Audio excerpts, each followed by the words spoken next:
নির্বাচনের পরেও আওয়ামী লীগের পক্ষ থেকে এবং শেখ মুজিব একটা রাষ্ট্র পাকিস্তানকে রাখার জন্য সাথে নেগোসিয়েশন করার চেষ্টা করে, কিন্তু ছাত্র সমাজ এবং সমস্ত বাঙালিরা, যুব সমাজ এবং স্বাধীন বাংলা নিউক্লিয়াস এর বিরুদ্ধে, যাতে করে কোনো কিছুতেই ভুট্টোর সাথে ইয়েহিয়ার সাথে শেখ মুজিবের এক রাষ্ট্র পাকিস্তান রাখার জন্য এই পরিকল্পনা কার্যকরী না হয়, তার বিরুদ্ধে সমস্ত কাজ করে যেতে থাকে। 7ই মার্চ প্রথম কিন্তু পতাকাটা আমি শেখ মুজিবকে পল্টন ময়দানে দিয়েছিলাম, কিন্তু সেদিন যখন আমি শেখ মুজিবকে এই স্বাধীন বাংলার পতাকা তাকে দেই, তখন সে জিহ্বা কেউ এটা ধরে। তিনি আমাকে বলেন এটা অনেক বেশি advance, it is too early. আমি বলেছিলাম যে এটা আর্লি নয়, this is the correct time, এটাই সঠিক সময়। আমরা শেখ মুজিবের সাথে রাত 1টায় দেখা করি তার বাসায়, এবং তাকে পরিষ্কার বলে আসি যে আপনি পাকিস্তানের রাষ্ট্রপ্রধান বা প্রধানমন্ত্রী হন, এটা আমরা চাই না, এবং আপনি চাইলেও কোনো রকম এটা হবে না। আপনার মৃত লাশের উপরেই আপনার আওয়ামী লীগের লোকেরা বিশ্বাসঘাতকতা করে পাকিস্তানিদের সাথে আঘাত করবে। অতএব আপনাকে স্বাধীন বাংলার রাষ্ট্রপ্রধান বা প্রধানমন্ত্রী হতে হবে। আপনি ইয়েহিয়ার সাথে যাই পূর্বে আলাপ করে থাকুন, তার সাথে দেখা করে বলুন যে যুব সমাজ, ছাত্র সমাজ, বাঙালিরা এটা মানবে না, অতএব আমার পক্ষে এটা করা সম্ভব নয়।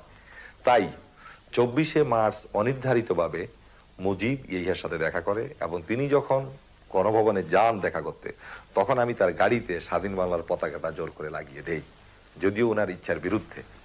এবং সেদিন তিনি সর্বশেষ বলে আসেন যে পশ্চিম পাকিস্তান থেকে বাঙালি যে সেনাবাহিনী আছে তাদের বাংলাদেশে পাঠিয়ে দিতে হবে, 2টা কারেন্সি করতে হবে, আলাদা স্টেট ব্যাংক করতে হবে, এমন কিছু দাবি উনি উত্থাপন করেন যেগুলি করলে আসলে পাকিস্তান এক পাকিস্তান থাকে না। দুর্ভিক্ষে আপনারা দেখবেন লক্ষ লক্ষ লোক মারা যায় বাংলাদেশে না খেয়ে। সমগ্র বিশ্ব থেকে বাংলাদেশকে বটমলেস বাস্কেট হিসাবে আখ্যায়িত করা হয়।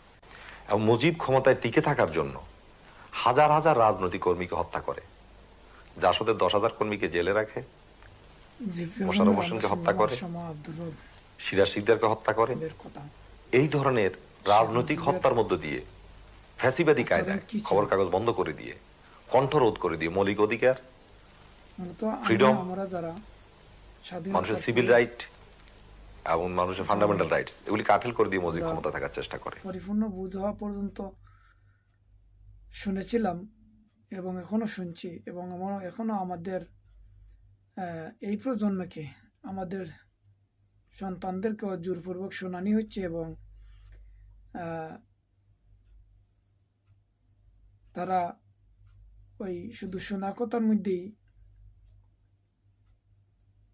স্লোগান দিচ্ছেন যে মুক্তিযুদ্ধের পক্ষের শক্তি হইল আওয়ামী লীগ, শেখ মুজিব।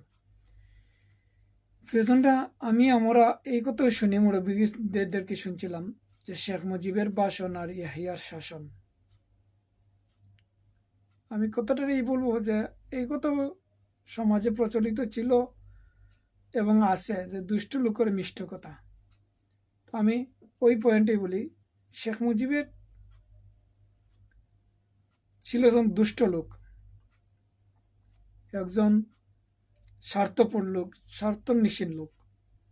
এটা এই যে মা আব্দুর রবের সাহেবের কথা থেকেই বোঝা গেল যে যখন মানে মিষ্টি মিষ্টি কথা দিয়ারই মানুষদেরকে ভয়াবহ ভয়ঙ্কর বিপদের দিকে ঠেলে দিয়ে উনি নিজের আত্মরক্ষা করেছিলেন।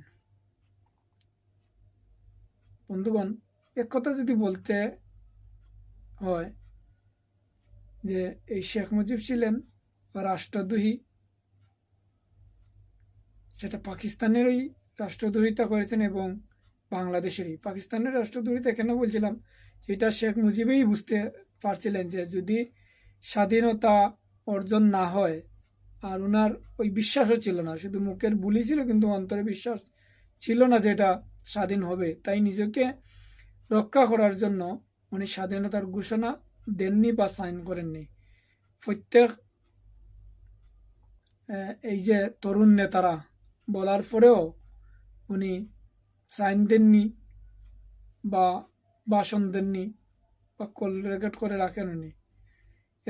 এটাই বুঝতেছেন যদি সেই স্বাধীনতা অর্জন না হয় তাহলে উনি রাষ্ট্রদ্রোহী মামলায় আসামি হয়ে ফাঁসির কাস্টে ঝুলবেন। তো এই দিক দিয়েই স্বাধীনতার ঘোষণা দেননি।